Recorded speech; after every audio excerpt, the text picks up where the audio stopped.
So what's on YouTube? Let me start by explaining what we'll cover in this video. We'll be using a tool called Scapy for network monitoring, but keep in mind that there are other, more advanced tools out there for detecting Kerberos-related attacks. We'll write a pattern code using Scapy to detect these LDAP queries by looking for specific patterns in network traffic. This is great practice for packet analysis and will help you understand how to use Scapy for real-world security monitoring. Let's jump into a real-world example. This is a PCAP file, a recording of network traffic. And what we are seeing here is the activity of getUserSPNs.py.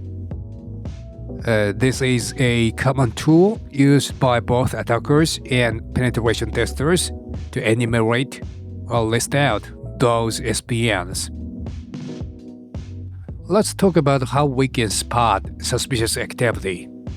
There are three important things we look for at the same time. Think of them like a piece of a puzzle. When we see all these pieces together, it usually means someone is trying to attack the system. First step, userAccountControl. This attribute tells us all about the user account's status. Is it enabled? Is it disabled?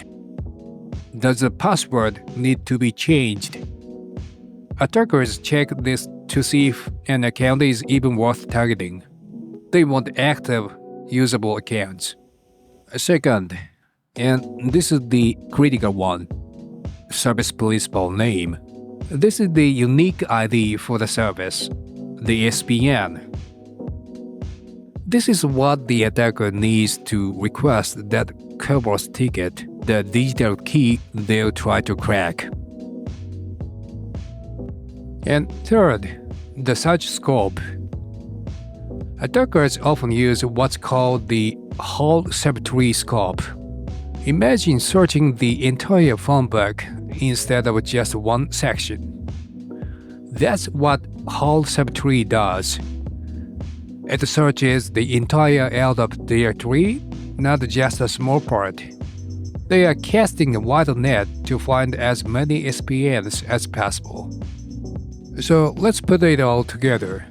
The attacker is searching the entire directory, looking for service accounts, and checking if those accounts are active.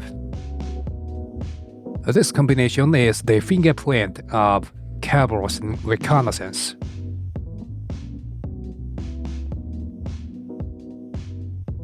Let's examine what's happening at the binary level.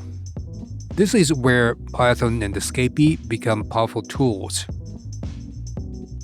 Remember that WholeSubtree scope? When it appears in network traffic, it leaves behind a distinct signature, a specific sequence of bytes that we can detect.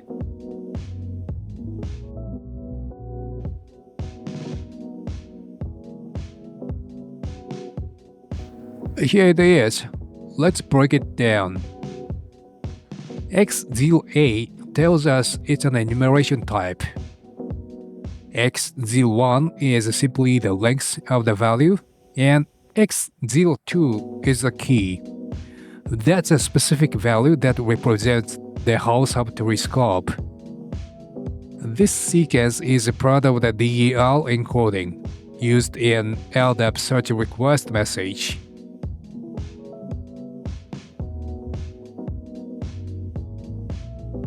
Now, let's make our script better. We'll create a program that can spot suspicious network activity by checking for several warning signs at once. Here's the full script. We've got a function to analyze each packet, and then we loop through our PCAP, just like before. We start by importing Scapy and loading our PCAP file. Remember to replace Kerberoasting.PCAP was the actual name of your file. Now we have a function called Analyze LDAP packet. This is where the magic happens. We pass in the packet's payload and the packet number.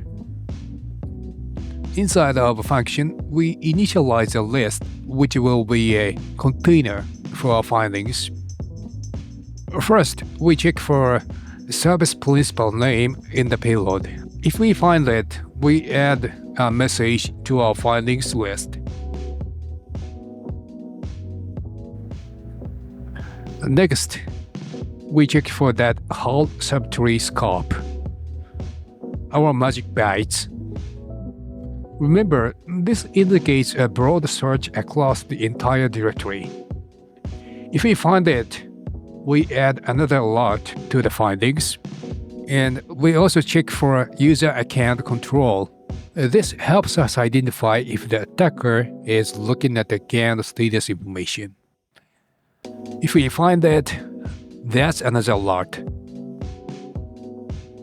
Finally, if we found anything, if our findings list isn't empty, we print out the details.